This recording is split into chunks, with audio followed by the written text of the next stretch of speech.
So welcome everyone online and welcome everyone in the room. We're really looking forward to understand what's happening with the gig economy today. So with no further ado, I leave this floor to you, David. Welcome to Helsinki. Thank you, Lars. Very nice to be here. And starting off with the gig economy, I want to present myself as David Radszuweit. And yeah, what is it all about and why do we have it, first of all? The gig economy is making things as simple and fast as possible for the cheapest money possible. So obviously it's taking off widely among entrepreneurs, and that's why I'm here today to give you some tips, explain the beginning, and perhaps do a little bit of questions in the end and have a bit of a mini workshop to see what's going on. The gig economy. So I made this presentation as easy as possible. Just Googling how to put big letters on the screen. Very cheap.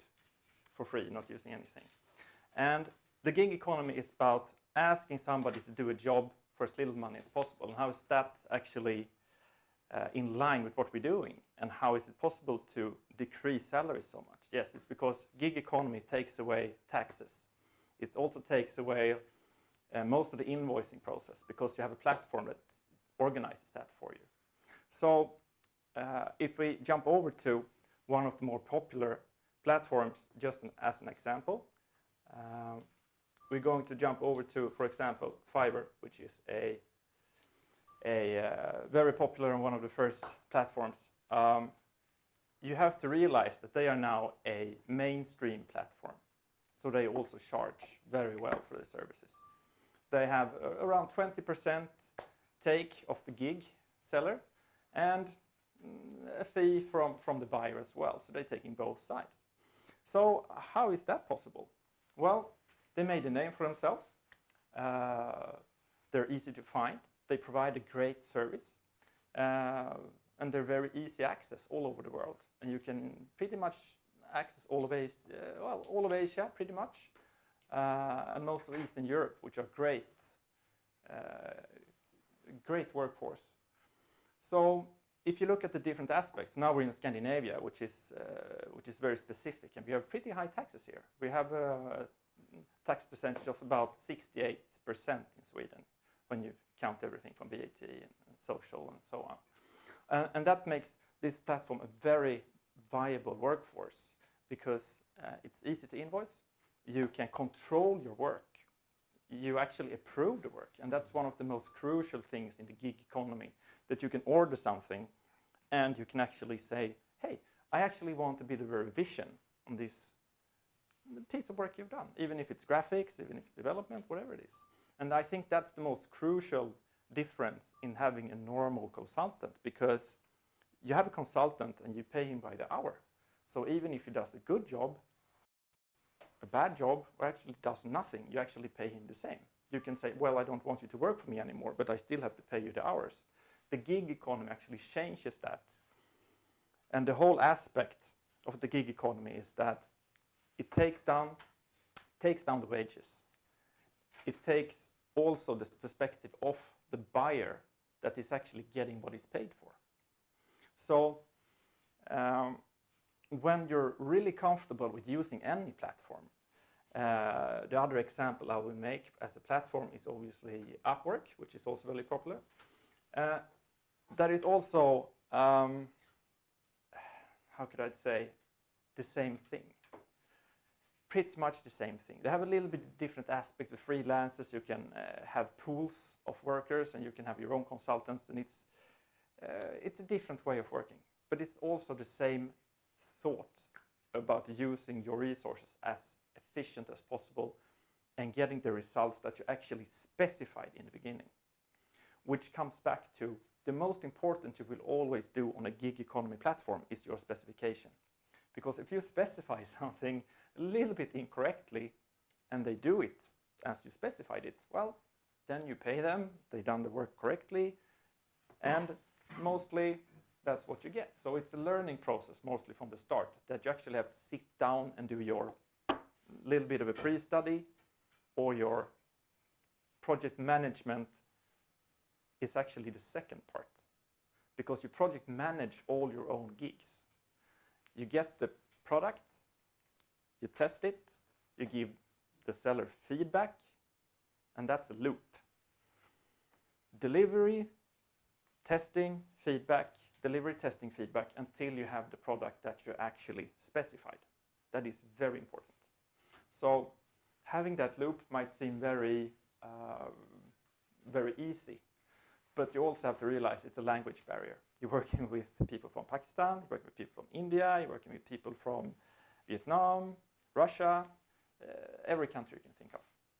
And they're specialists often in their areas. But it also narrows down to communication. You have to be able to communicate with these people, and it might take a while for you to communicate correctly with the person that you're actually working with, because this is actually a full-time job for them. They're doing this for you, and you are the receiver and need to communicate the technical specifications very, very, very, very exactly, especially if you're working with, for example, development or even creative stuff, such as painting, but also writing books, writing manuals. You have to really have good communication and the same vision with the people you're working with. And I think that in most work that we do today, we really want to get started. And as a project manager for 20 years, I can say that getting started is often the best way to make a project 4 times as long as it should be.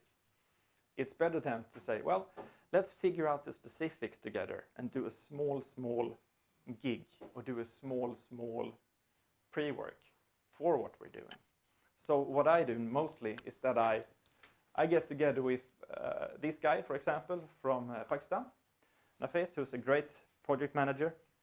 And I tell him, well, so what do you think about this specification? Can you give me a quote? And he says, well, you know, these things, I'll give you a quote on these things. And I said, well, so is there anything, do you want to change anything? Should we do, for example, dynamic database, or should we do hard coding?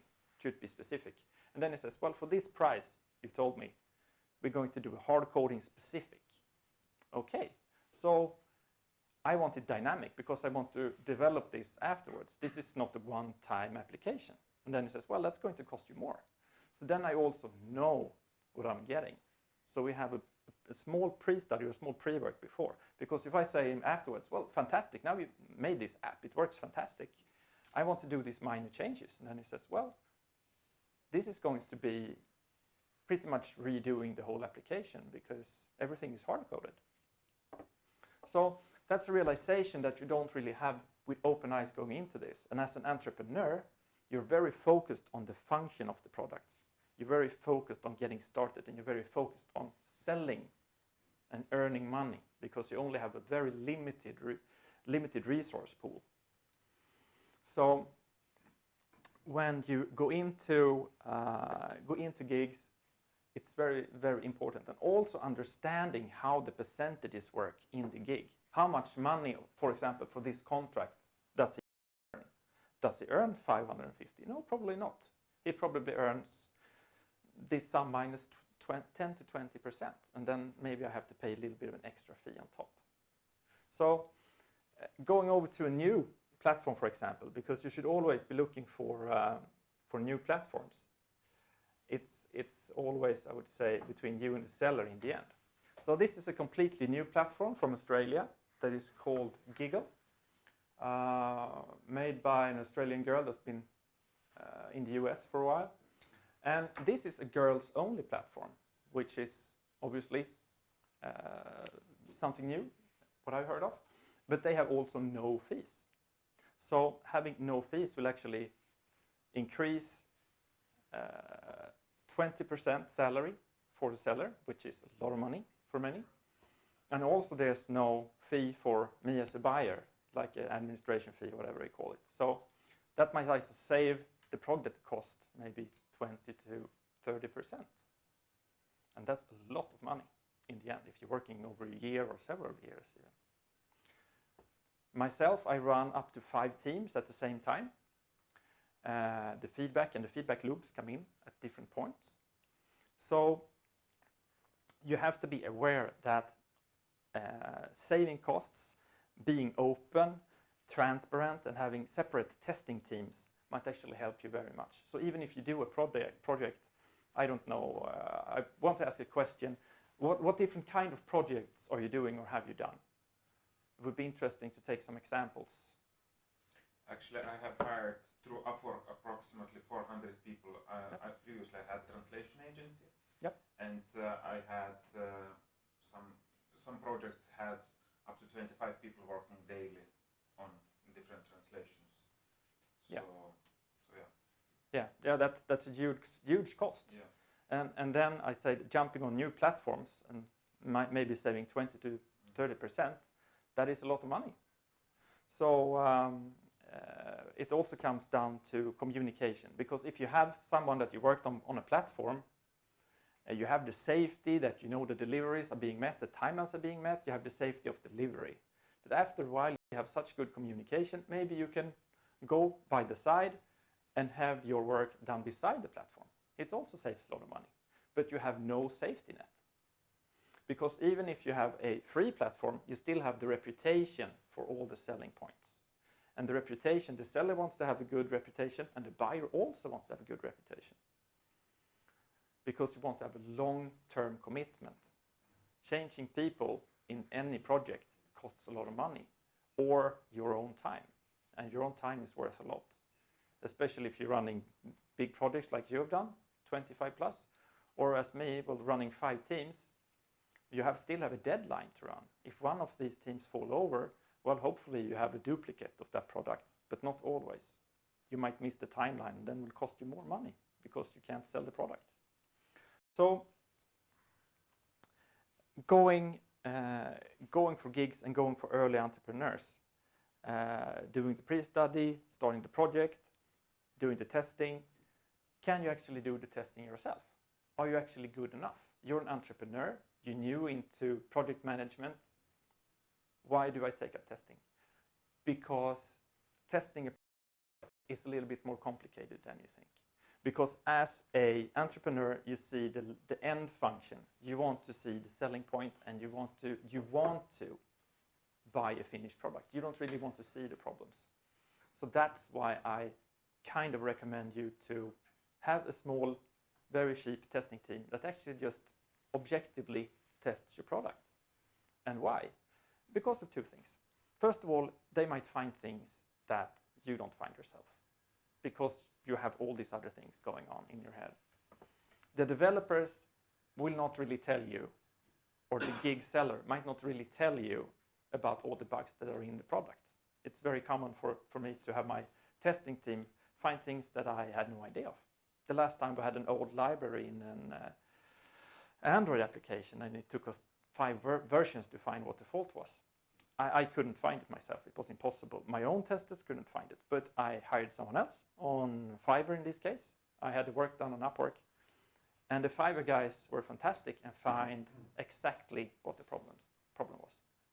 So testing is something that you might want to consider taking abroad, and you get an objective point of view and data to tell your own gig personnel. It might be thousands of dollars for this delivery, and you want them to say, no, you're wrong, I think this is correct. And then you say, well, I had an objective tester here, he told me in this report that these things are wrong. And then it's no discussion or no argument, and you can move forward the next day. You don't want to have an argument for 3 or 4 days and prolong the project. So testing is something that I would really like to point out. It's important, and you really have to have proficient personnel to do it. And if you look at bigger companies, that's a huge cost, actually. Here it's a lot easier. So what's the goal? Obviously, this picture is actually really good, which I think some of the other platforms missed out on.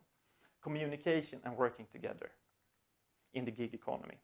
Because you have single moms working, you have dads working from home in Pakistan, and they really want to do a good job, but they are also pressed by hard conditions in most times. The conversations you will have are maybe kids in the background, you have some dogs running around, and you have some angry wife cooking lunch.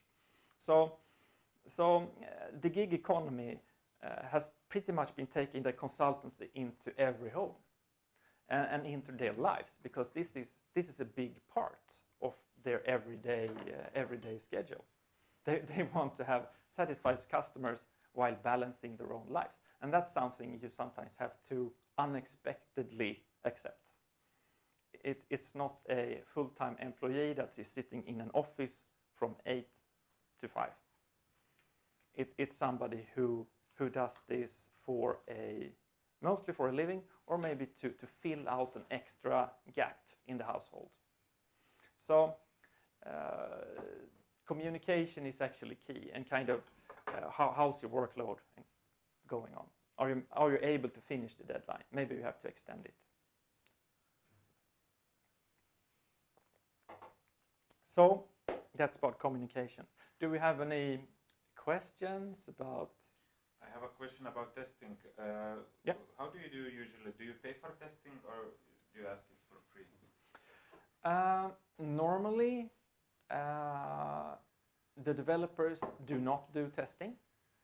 I found out that I wouldn't say it's useless, but they tend to ignore a lot of bugs.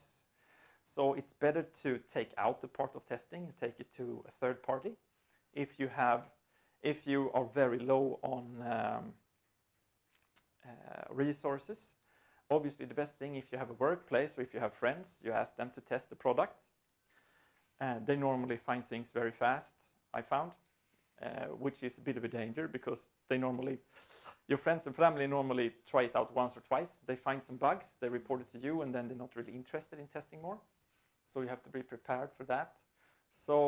And testing yourself, it's quite tiresome.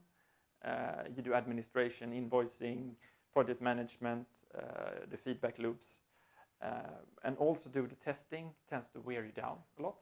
So I try now to pay for testing, and I found out it's actually super cheap to do it, because you have some random kid and he tries out your application or web page and he sends you back a video, and it takes him maybe half an hour. But for you to get your full focus on what's actually wrong and understanding why it's wrong, that actually takes you a lot of energy. And doing the whole energy part is really important to understand as an entrepreneur, that it's not only time. Time is also limited, but energy is even more limited. And putting your energy into negotiation, because that's what you do every day. You negotiate with the sellers and you negotiate with your team. That's where you want your energy. So yes, paying for other giggers to make a report or send you video is really good. Yeah, in a way, also what my question also was that when you ask somebody to start working on a certain task, do you initiate with small test, some kind of test which might not be part of the project? Fire storage database in Google Cloud, for example. And I talked to the new developers and I said, well, we pretty much want to do a function plan first, for example. We do a small pre-study. So, and they said, well, I can do the function plan for you in Excel for free. That's fine. And then if we say, oh, okay, these specifications look good, and then we understand where we begin working. So we get the database, and as we both want it, and not I get the database and I go like, oh, it's missing all these functions. Maybe we have to start over. So yes, starting off small, making a function specification together, and then moving forward. And if you have several milestones, it might be a perfect idea to actually make 1 or 2 milestones separate. And then when you do the big project, for a few $1,000, you put that as a middle separate project. And the thing that I found a little bit tough as well is to implement testing in the actual gigs, because there's no function in Fiverr, for example, to say, well, I want it's supposed to end here. The gig ends the 25th, and then I want 3 days for testing. it doesn't really work like that. You had 48 hours for testing. And if you can't manage that, you have to ask for revision anyway, because you say, well, we haven't finished testing yet. So communication is key again, and saying that when you deliver the app, I need to have my testers on board, and that's going to take 1, 2, 3 days or whatever it can. If you're lucky, you have your testers available straight away for 12 hours. That's perfect, but it's very rare that happens. Yeah. So yeah. So that was testing and preparation for gigs. So in my case, sometimes when I would need a certain language translator, I would test maybe up to 10 or even more. We found a bit difficult is, you give some small task, translation task, and there is so much to manage, the payments, the milestones, like few dollars, and you still have to go through the process, through funding, and that in a way is kind of bottleneck for finding one person that you're really going to work with. But this is crucial because it's most important to find the right person. So. Yes. If you talk about the communication model, it's really interesting. You kind of, if you stereotype communication, you have 3 personalities basically. You have the scientist, you have the entrepreneur, and you have the supporting guy. And if you're an entrepreneur yourself, you also want to talk with someone who's also an entrepreneur because you speak the same language. If you want testers, you might want somebody who's good at supporting. Find the right communication type for you as well. If you're a scientist guy, maybe you want to get another scientist on board for making this and not an entrepreneur, because then you talk the same language. So you might not find the right person for you on a specific platform. That's what I'm saying. You have more than 10 platforms today that are very widely known. But you should not be afraid to jump to another platform if you don't find someone there. It's a big world, but nobody can be on 10 platforms at the same time. That's an impossible task. And this is only going to increase. I mean, this is just one of the latest platforms that popped up. So what I'm trying to say is that you have to be very open-minded. Your 1 or 2 or 3 first gigs might not go as you wanted. It might actually be a complete catastrophe and a big failure. But that, I think that mostly has to do with that you are on the same vision and the same page for your project. There's also there are also some bad sides that I should be careful with. We have some new influencers from Africa, for example, that I had very bad experiences from. And you have to be careful that some profiles tend to accept everything that's offered on the job list, because you put out your job offer and then you have replies coming in. So scamming is actually something that increased the last year, I would say, in the gig economy. And that means that people accept your job, they take it on, and then you come to the deadline and they have nothing. And you say, so what's going on? And they're like, yeah, I'm finished. And then they pretty much Google and send you something off the internet. And they pretty much say that this was exactly what you wanted. And you go, oh my God, I spent 4 weeks waiting for you, and I got a Google from Tibet with something that I wanted in English. What should I do? Well, there's not much you can do. You can obviously escalate it to Fiverr and hope that you follow the rules. Because if you, in Fiverr, for example, had a WhatsApp conversation and that's outside the Fiverr messaging channel, you lose all your money. That's a default. No matter how much money you put into this project, it's gone. If you talked on WhatsApp, if you email each other, you have to be very clear when they say, we want to talk on WhatsApp. You say, no, I want all conversation here. They say, let's email each other all the info. No, let's keep all the info and all the files here. Because in the contract you have with Fiverr or with Upwork or other platforms, if you communicate outside the platform, you have pretty much lost your escrow. So your money's gone. And that's something they will use very proficiently. You have to be very aware of that. So that happened to me a few times. You just have to, you know, not much money, but still, sometimes you just go like, oh no, it just goes faster. And then in the end, you just go like, okay. So you have to be aware that there's two sides to the gig economy. You can both exploit it and you can both benefit from it, but you have to be a good negotiator and you have to be street smart of what you do and read up on the user license agreement. So I'm going to be an internet entrepreneur again. I don't want to deal with this, right? But it's very interesting. So I'm having a small little web agency in my hometown. I walk there every day and we have good communication on the design and the pre-specification becomes face to face. Yep. How would it work for them as a company? Are there any legal implications of using this as a company?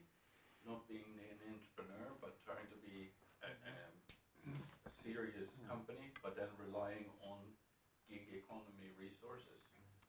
I don't see any implications as long as you are very clear with the invoices. I haven't got my latest invoice from Upwork yet, but the Fiverr started with invoices now for everything, so it's very easy for your bookkeeping agent to get good bookkeeping of the invoices. Before it was actually a little bit tricky, I would say. Normally we took the PayPal payments and put it into the bookkeeping because they were clearer than the actual.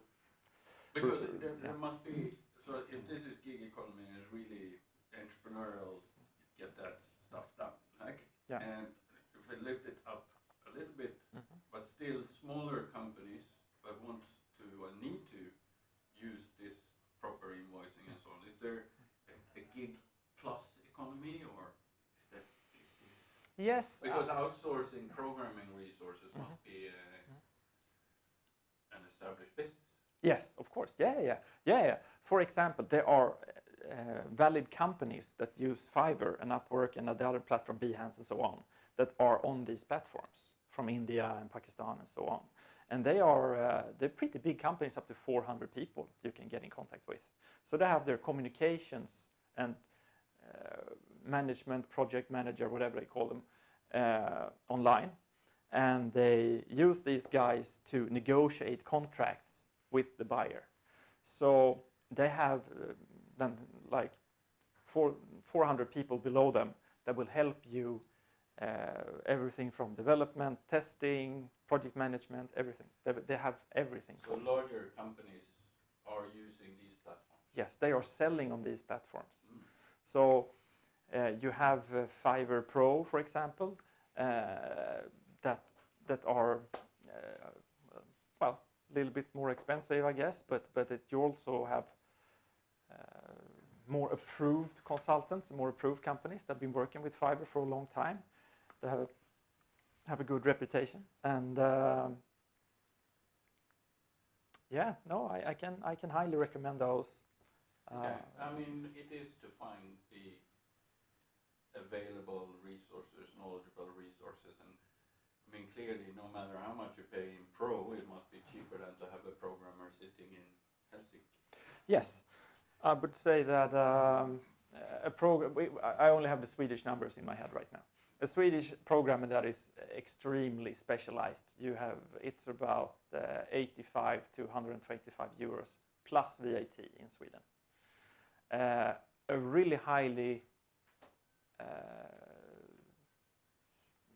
really good specialist in Android and iOS, working in Ionic, to be super specific.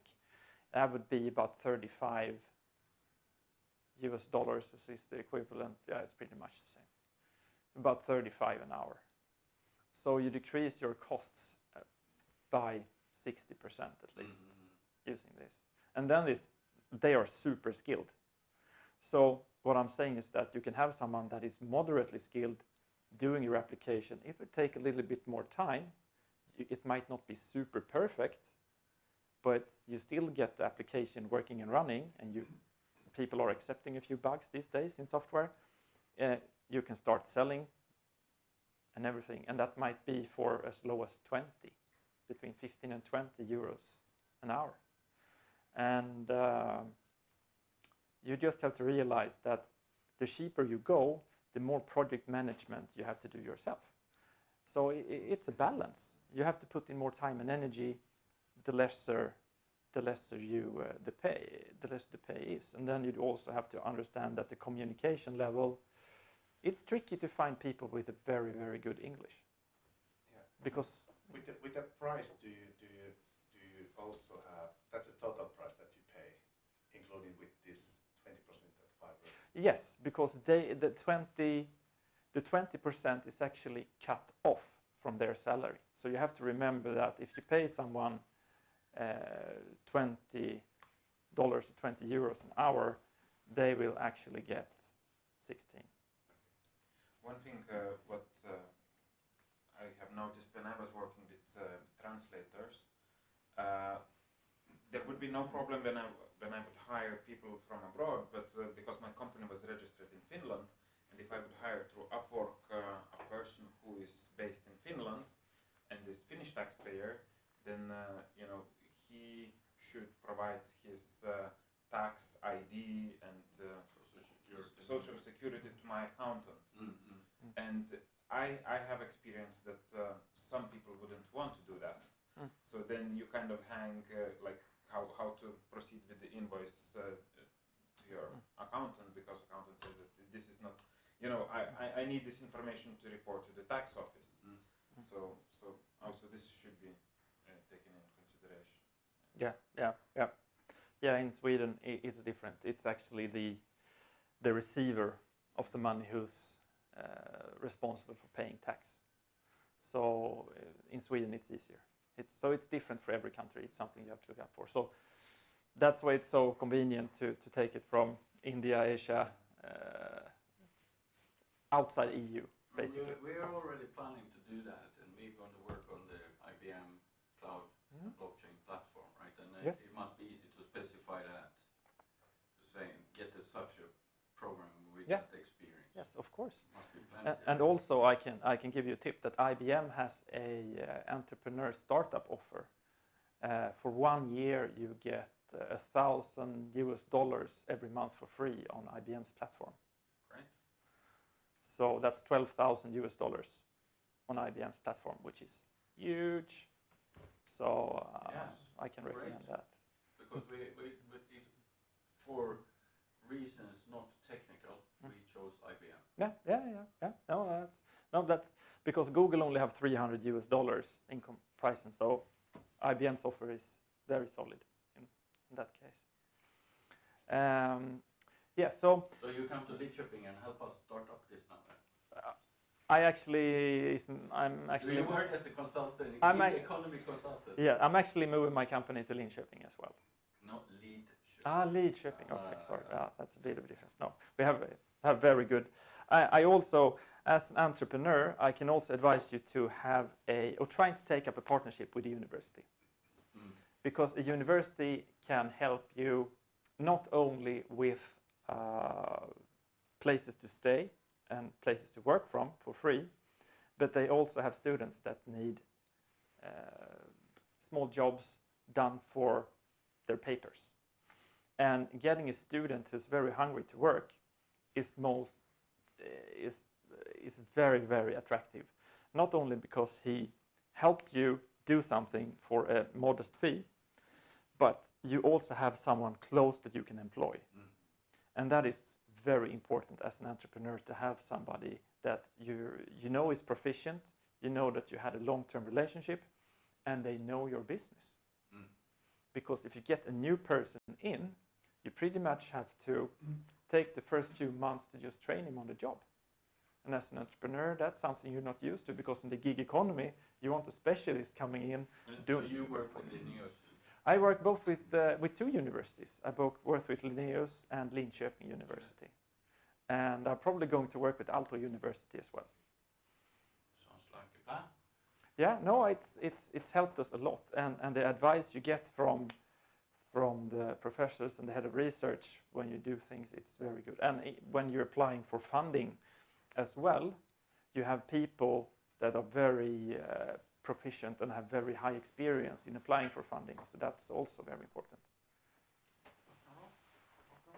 So I can. Yeah, Linköping. No, they came to our little town and presented the industrial urban symbiosis.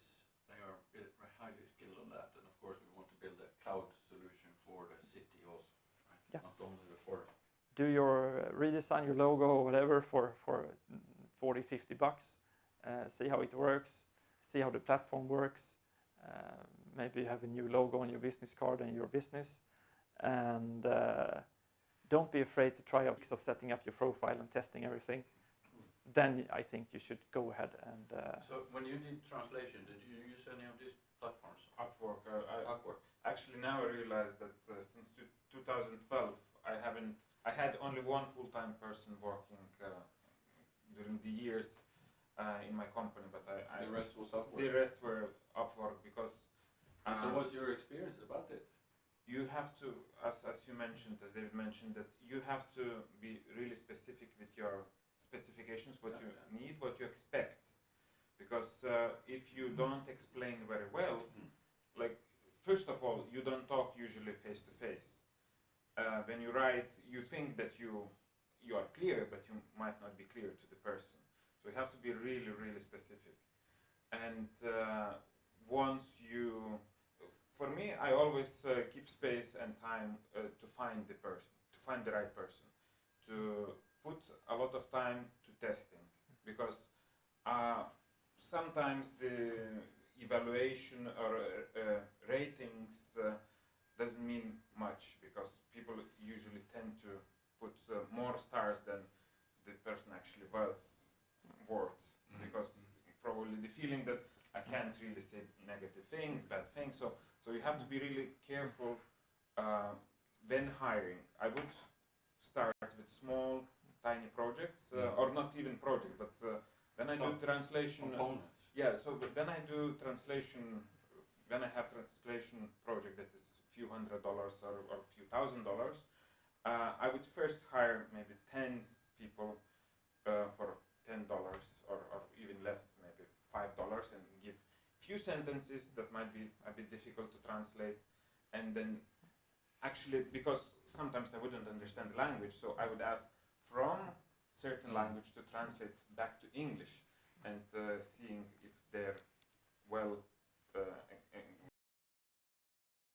in English, that you can also make a decision, is it a good person or not. And then once you test those people and you start working with them, still keep some time for yourself. Don't give the whole project immediately. Go phase by phase, because sometimes even during the test you think that this is a good person, but actually a month later you realize that he doesn't or she doesn't keep the deadlines. Might be a good suddenly is not interested anymore in your project and so on. So you might want to have kind of different phases for the project. But you would recommend working this way? Definitely. Yeah. Cool. Because it saves money, first of all. Second of all, you have thousands of people, so you can find really good people, and you can find sometimes if you have some person locally, but that person is not available this week, maybe next week, and here you can sometimes on Sunday lunchtime I need something to be done by the evening, and you can get that on those platforms. So that is also very efficient. Yeah. Thank you very much for your time, and I think we ended pretty much on the dot, Lars. Do you have something to add here in the end? Yes, I have. You have? Yes. That's marvelous. Yeah, no, I want to say thank you to everyone out there listening. Thank you so much, David. Yes, thank you. Yeah, thank you, Lars. This was great insights to the gig economy, absolutely how we can use great knowledge and at any given time on a Sunday. But there were some great learnings, some great insights that I will bring with this. And thanks again to everybody out there. I think we had over 100 tuning in to this at the same time, so it was pretty good. We will share David's contact details, which you have, if you have questions about this session again. And thank you so much. This has been a part of the Nordic Future and Helsinki Impact Week as well. So save the date. It will come in September. More information will be shared about that as well. So thank you everyone.